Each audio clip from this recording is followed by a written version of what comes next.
ewaka taata akozesa ebiragalalagala ng'amayirungi ne marijuana. Bw'atyo omuwala ono bw'atunyumiriza ebigenda mu maaso oluvannyuma lwa kitaabwe okutandika okulya amayirungi n'okunywa enjaga. Agamba embeera yatuuka nga tekyasoboka ekyaviirako maama waabwe okuva mu maka olwo bo n'abaleka ne kitaabwe.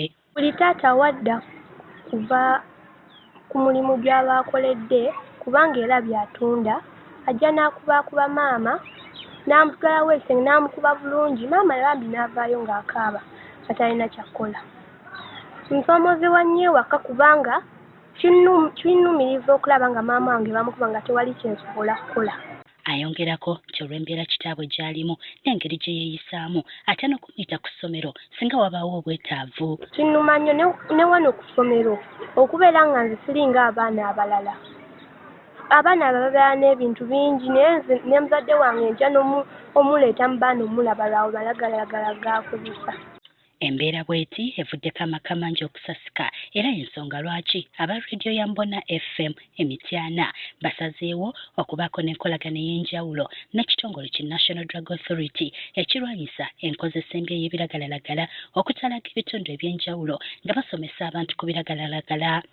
Enteekateeka eno etandikidde ku ssomero limu Musa High School Emityana. Onaalufuna otya olubuto nga naawe okitegedde?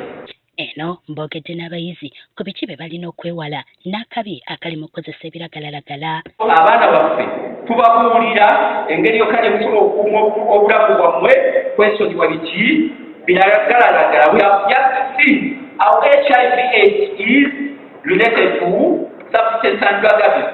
The moment you lose out your senses, they will be useless.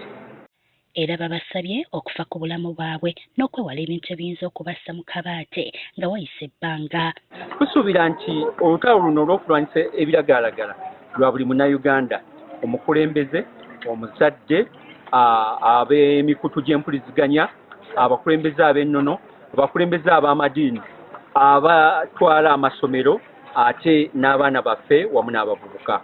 Era naffe tweyongera okubategeeza bonna gye bali ng'oggyeko naddala mu Mityana nga gye bali mu Mityana right now ne district era zonna zitukavaringa twongera okubategeeza nti bannange twewale era tulwanyise ebiragalalagala mu bavubuka baffe kubanga bigenda battira future.